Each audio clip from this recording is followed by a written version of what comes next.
Najstnica iz Georgije, obtožena umora svoje mame in očima, ima novega odvetnika, ki je danes na zaslišanju ostro nastopil in zatrdil, da je v zgodbi Sarah Grace Patrick veliko več, kot so oblasti razkrile javnosti. Zdaj so novi dokazi, da obstaja nek pokvarjen policist, ki na začetku dejansko ni napisal poročila. Obramba je danes v sodni dvorani o prisotnosti najstnice razkrila po njihovih besedah na novo odkrite informacije. Informacije, za katere pravijo, da kažejo na morebitne nove osumljence, ki bi lahko spremenili potek tega primera. Spremljamo primer, ki ga predstavlja Law and Crime. Jaz sem Chris Stewart.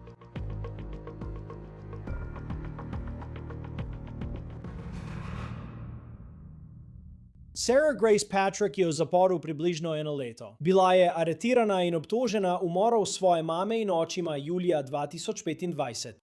Danes je bila Patrickova ponovno v sodni dvorani v Carrolltonu v Georgiji, približno 1 uro izven Atlante. Videli smo, da se je nasmehnila, ko se je pogovarjala s svojim novim odvetnikom. In ime tega odvetnika je Sean Hoover. Zamenjal je Latoya Williams. Ni več zaposlena v uradu za javno obrambo Georgiji in ne zastopa več Sarah Grace Patrick. Zdaj Hoover trdi, da so pravkar prišle nove informacije. Zdaj pa se pojavljajo informacije iz vseh strani, da obstajajo morebitna druga orožja, morebitni drugi osumljenci, morebitni drugi stiki, morebitne druge povezave, za katere do zdaj nihče ni vedel. Tako da trenutno je začetek sojenja predviden za 3. avgusta. Ampak po današnjem dnevu se lahko vse to spremeni. In do zdaj res nismo izvedeli veliko o tem, kakšno obrambo bi lahko imela Sarah Grace Patrick glede obtožb, da je ubila svojo mamo in očima. In preden se lotimo nekaterih novih, šokantnih informacij, ki so danes prišle na dan, želim razložiti, kako smo prišli do te točke.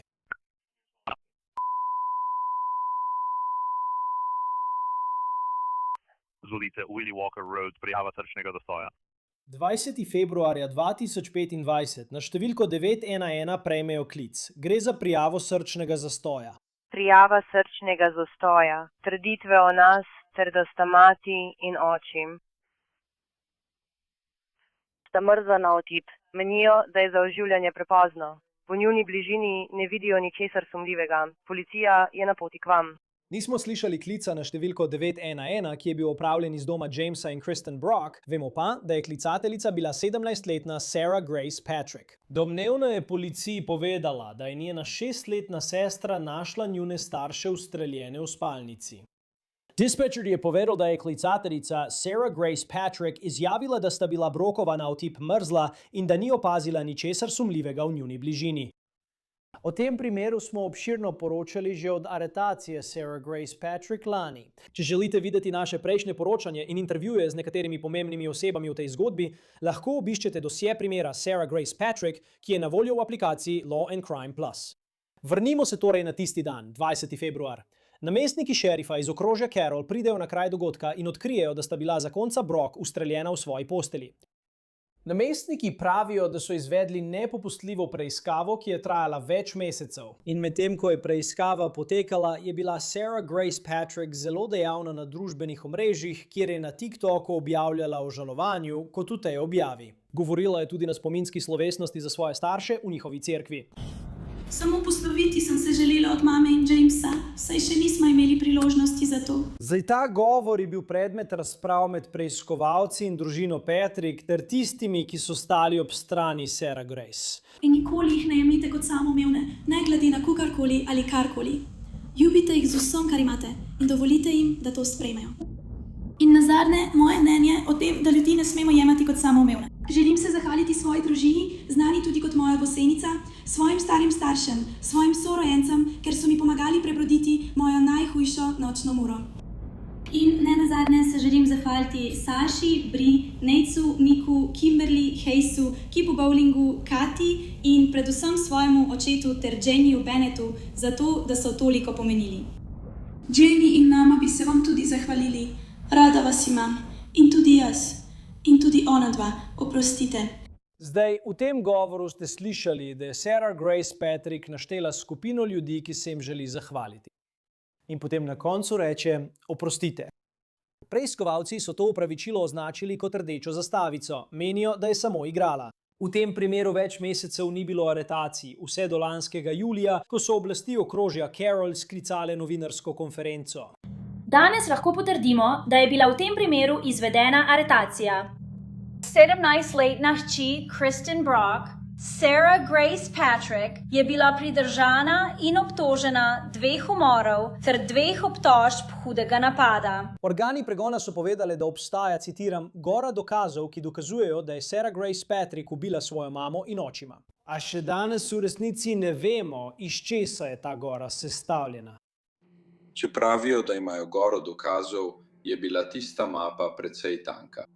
To je biološki oče Sarah Grace Patrick. Ime mu je DJ in z nami je govoril v enem svojih prvih intervjujev lani julija. Verjame, da je njegova hči nedolžna, 100% nedolžna, je rekel. Pravzaprav je bil z njo v zasliševalnici tik preden je bil izdan nalog za njeno aretacijo. Nato jo je odpeljal na šerifovo postajo, da se preda, in povedali so jim, da bo Sarah Grace Patrick obtožena umorov družine Brock. Na Sarini strani je zdaj tudi njen dedek, moški po imenu Dennis Nolan, on je oče Christine Brock. Torej je v tem primeru izgubil svojo hčer. Mislim, bodimo iskreni, potrebovali so 4 mesece, da so jo aretirali. Veš, ta časovni zamik, če bi imeli kaj konkretnega, bi prišlo iz začetne preiskave, bi jo aretirali takoj. Ampak pomembno je omeniti družinsko dinamiko tukaj. Niso vsi družinski člani na strani Sare. Govoril sem s Kristen Douda. Njena mama je sestra Jamesa Brocka, torej je bil on njen stric.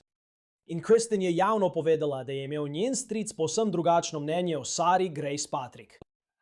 Večkrat je rekel, da ona ni tista Sara, ki jo vi poznate. Ne vidite prave Sare. Zdaj je tukaj Kristenina mama, Kimberly Bowling. Pričala je na naroku glede varščine lanskega avgusta. Obtoženka je obtožena brutalnih umorov mojega brata in njegove žene, medtem ko sta ležala v posteli. Oba sta bila večkrat ustreljena, vključno s tem, da sta bila oba ustreljena v glavo. To je bilo čustveno pričevanje in ko slišite to pričevanje in slišite, da sta bila Brockova oba ustreljena v glavo, se res vprašaš o klicu na 911, ki ga je Sarah Grace Patrick opravila pristojnim službam. Ko so dispečerji povedali, da je klicateljica našla Brockova hladna na otip in da ne potrebujeta oživljanja. In da ni bilo znakov kaznivega dejanja, vsaj kolikor je klicateljica lahko videla. Zdaj je pomembno poudariti, da nismo videli slik kraja zločina. Nismo videli posnetkov s telesnih kamer s kraja dogodka. Na tisti avgustovski obravnavi je sodnik zavrnil varščino za Sarah Grace Patrick in še naprej ostaja v okrožnem zaporu. V po tej obravnavi jo je velika porota obtožila v tem primeru. Zdaj je obtožena 2 umorov in 2 obtožb za hud napad. Sprva je sodnik določil datum sojenja za januar 2026, nato pa je bil ta prestavljen na 3. avgust. Tako tožilstvo kot obramba sta bila pripravljena na ta datum. Nato pa so danes na tej sodni obravnavi prišle na dan velike novosti, saj je novi odvetnik Sarah Grace Patrick zdaj zaprosil za preložitev. Kar si mislil, da je le vprašanje verige hrambe dokazov, se je izkazalo za veliko večji problem, ki vključuje GBI, šerifov urad, policijsko upravo in nasplošno dokaze. Obramba Sarah Grace Patrick je navedla več razlogov, zakaj bi bilo treba njeno sojenje ponovno preložiti. Eden od razlogov je, da potrebujejo več časa, ker imajo povsem novo ekipo v zadevi, Sarah Grace Patrick.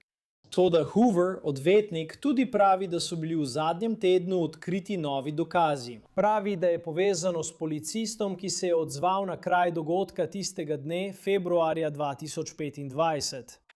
Tudi v petek, ko sem se srečal z državnimi organi, da bi pregledali fizične dokaze, so poslali dopolnilno poročilo policista iz lokalnih organov pregona. Težava je v tem, da se ta policist pojavlja tudi v drugih poročilih. Ta policist je na seznamu prič.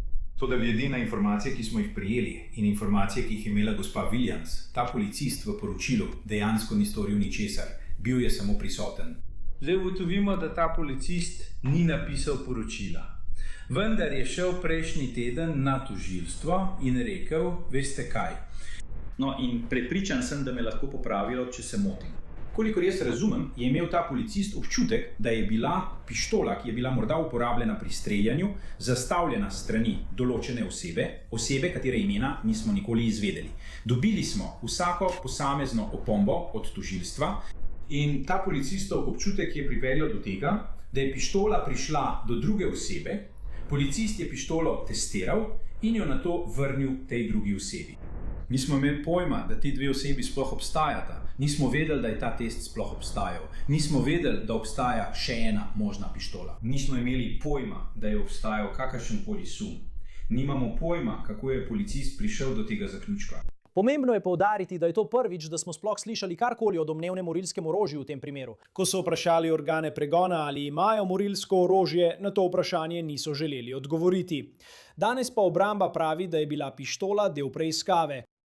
Pravijo, da naj bi bila to pištola, ki je bila morda uporabljena pri streljanju in da je policist menil, da je bila zastavljena. In da so z orožjem morda prišli v stik tudi drugi ljudje, o katerih Patrickova prejšnja obrambna ekipa ni vedela ničesar. Obramba prav tako trdi, da tožilstvo tega prav tako ni vedelo. Zdaj smo v položaju, kjer iskreno ne vem, je bil to en sam policist, ki je preprosto naredil dobesedno, kar je hotel in nikoli nikomur ničesar poročal. Ali je v to vpleteno še kaj več? Zdaj moram preveriti svoje slutnje. Zdaj moram ugotoviti, kako je sploh prišel do tega zaključka. Zdaj moram preveriti še ti dve osebi. Da je bilo vpletenih več kot dve osebi, za katere do petka sploh nisem vedel, dobesedno v petek popoldne, in zdaj moram to preveriti, jih poiskati, jih dodatno preveriti. Moram iti v zastolanico, da vidim, kaj se je tam zgodilo. Mislim, da smo odkrili toliko več informacij, odkar sem prevzel primer in pripeljal svojo ekipo, da ne moremo biti popolnoma pripravljeni, da bi zagovarjali gospod Patrick. Trenutno in ponovno to ni bila tožilstvo, ki bi imela te informacije. To je bilo, zdaj vidim, da je težava, mislil sem, da je majhna težava. To se je spremenilo v ogromno težavo. In od petka naprej zdaj vemo, da so nekateri policisti, ki v resnici niso storili ničesar ali niso zagotovili nobenih dokazov, ki bi bili predstavljeni naši generalni tožilki gospe Williams. Zdaj prihajajo nadaljnje informacije, da so morda v igri še druga orožja, drugi osumljenci, drugi stiki, druge povezave, za katere do zdaj išče ni vedel. In spet sodna praksa je stvar sodišč, zato se v to ne bom poglabljal. Ampak zdaj smo v položaju, kjer razumem, da je bilo predvideno, da bo ta primer šel na sojenje. In razumem, da je gospa Patrick ves ta čas v zaporu. Z njo sem imel ta težak pogovor, vendar sem v tem položaju zaradi njene starosti. Zaradi okoliščin povezanih s primerom in zaradi olajševalnih okoliščin, novih informacij, možnega drugega orožja, drugih oseb. Mislim, da je bilo v zadnjih nekaj mesecih, odkar smo se poglobili v ta primer, razkrito toliko stvari, da prosimo za več časa. Da se lahko pripravimo in ne samo za izrek kazni, ampak tudi za glavno obravnavo sam. Olajševalni vidik, ki ga preučujemo, ni pomemben le za izrek kazni, temveč tudi za dejanske težave pri preiskavah, ki so jih izvedli ti policisti, še posebej glavni preiskovalec v tem primeru. Torej se vprašanje olajševalnih okoliščin nanaša na njeno starost, izrek kazni in glavni del sojenja. Zdaj pa vemo, da še vedno prihajajo dokazi GBI, še vedno prihajajo nove informacije. Zdaj se zdi, da želi obramba ubrati bolj agresiven pristop pri raziskovanju preiskave. In kako so organi pregona prišli do zaključka, da je Sarah Grace Patrick morilka? Zdaj so novi dokazi, da obstaja neki nepošten policist, ki na začetku ni napisal poročila, a se je očitno nekaj let kasneje, nekaj tednov pred sojenjem spomnil. Zdaj moram napisati poročilo in obstaja novo orožje, o katerem moramo govoriti. Spet so novi forenzični dokazi, o katerih moramo govoriti. So novi kontaktni podatki, o katerih moramo govoriti. In to ni od tožilstva. To so informacije, ki smo jih odkrili, ker sem opazil, da je bil problem in izkazalo se je, da je bil problem veliko večji, kot smo mislili. Ob vsem tem, vaša čast. Zaradi narave kaznivega dejanja, zaradi dejstva, da gospa Patrick se lahko sooča z, 2 dosmrtni kazni brez možnosti pogojnega izpusta, kot odvetnik obrambe potrebujem več časa, da raziščem ali pa se poglobim v vse te nove informacije, ki smo jih odkrili. Preden lahko ustrezno rečem, da jo lahko zavzeto zastopam in poskrbim za vse potrebno. To je vprašanje, na katerega se nočem čez 20-30 let vračati in vsega tega ponovno obravnavati, ker bi se pojavil še kakšen policist z novimi informacijami, za katere prej nismo vedeli. To ni tako, kot da bi se oklepal vsake rešilne bilke. Tukaj gre za dejanski problem, ki ga mora ta tožilstvo in jaz razjasniti, preden lahko s tem primerom ustrezno nadaljujemo. Zaradi teh razlogov, vaša čast, če sodišče nima vprašanj, prosimo za preložitev, da lahko moja ekipa, ki smo jo sestavili in ki je zelo dobro seznanjena z vsemi temi informacijami, to tudi dejansko stori. Potrebujemo samo več časa, ker ga do zdaj ni bilo dovolj. Torej, obramba je navedla več razlogov, zakaj menijo, da bi bilo treba to sojenje ponovno preložiti. Toda tožilci so na to odgovorili in začeli s tem, da so poudarili, da je Patrickov novi odvetnik za obrambo vstopil v postopek že februarja.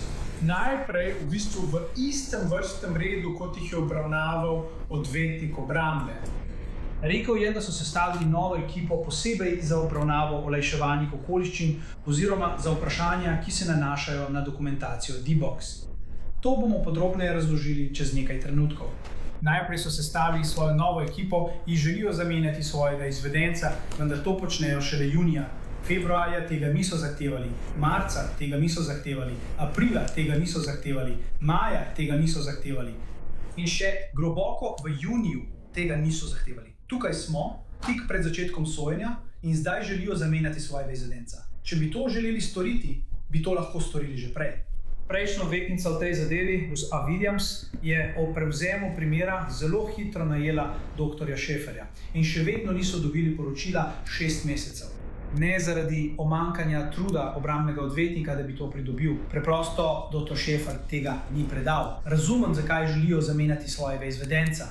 Če to želijo storiti, so imeli za to 6 mesecev.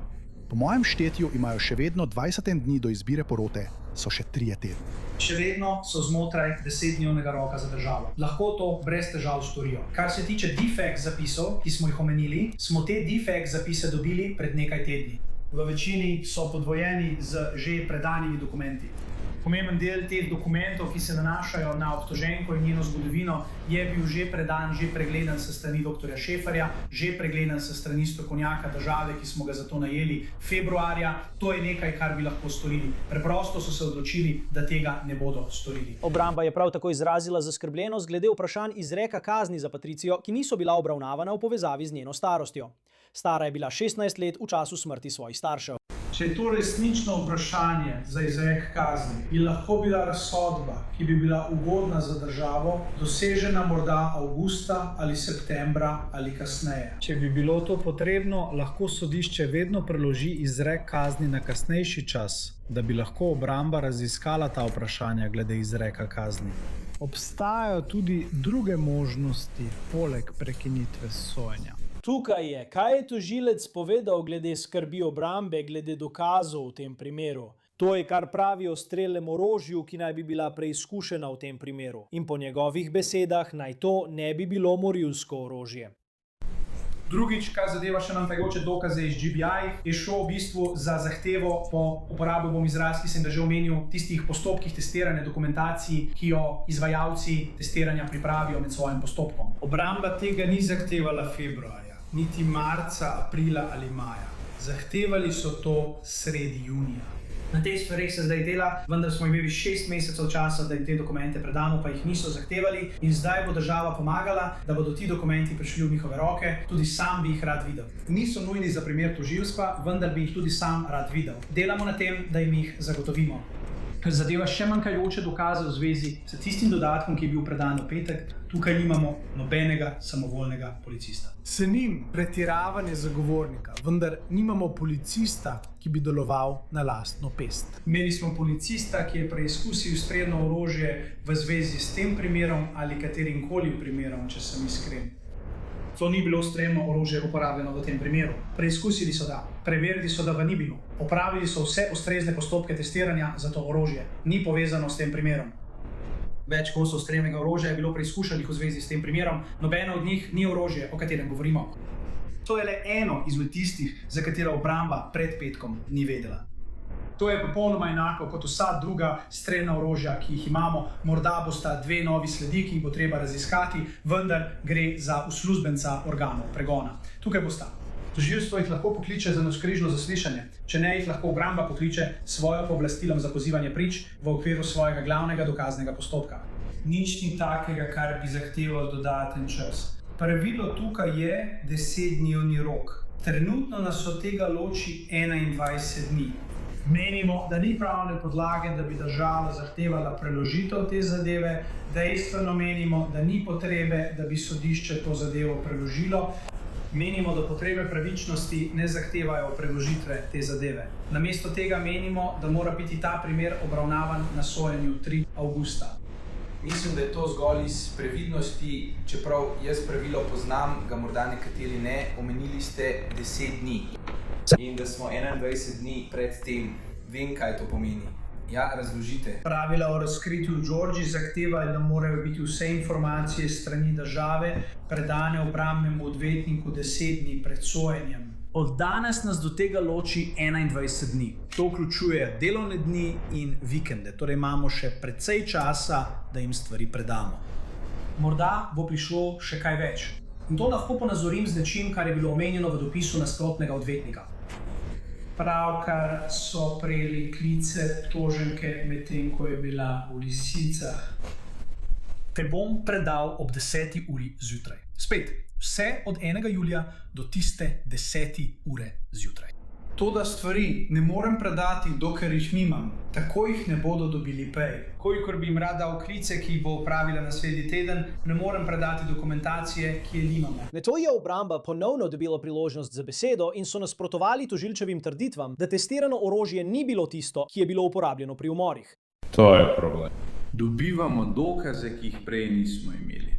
Zdaj, kar bi država rekla je, no, to je pištola, ki je šla skozi isti test kot vse druge pištole. Ni bila ena izmed njih. Tega ne vem. Samo zato, ker zdaj policist, ki 3 leta ni napisal poročila, to trdi, naj bi kar verjel državi na besedo. Kot odvetnik obrambe moram to raziskati. Koliko država poda tako drzno trditev, da je to pištola, ki smo jo testirali kot vse druge pištole, in da ne obstaja več, da smo jo vrnili. Moram narediti več, moram videti te teste, najprej pa moram ugotoviti, kako je sploh prišel do tega tako imenovanega občutka. Mislim, smo na sojenju zaradi dvojnega umora in zdaj samovoljni policisti prinašajo dokaze, za katere nihče prej ni vedel in pravijo, da so jih dobili na podlagi občutka. Država tega ni omenila. Država želi reči, da je to samo še ena pištola, ki ni bila preizkušena kot orožje, kot da je pravo orožje zaseženo. S tem se ne morem strinjati. Sodišče s tem ne more iti naprej in porota tudi ne. Kot odvetnik obrambe moram najprej začeti s tem, kaj ste počeli, da na začetku niste napisali poročila. To je tisto, kar je sodnik povedal o tem, ali bo sojenje še dodatno preložil. Moj namen je, da vam to odredim, to bom povedal kasneje, v sredo opoldne, ampak res želim, da je ta odredba izdana že do jutri popoldne. Zato mi dajte čas do srede opoldne za vsak slučaj, če se kaj zgodi. Ampak resnično ciljam na to, da bo ta odredba pripravljena že jutri popoldne.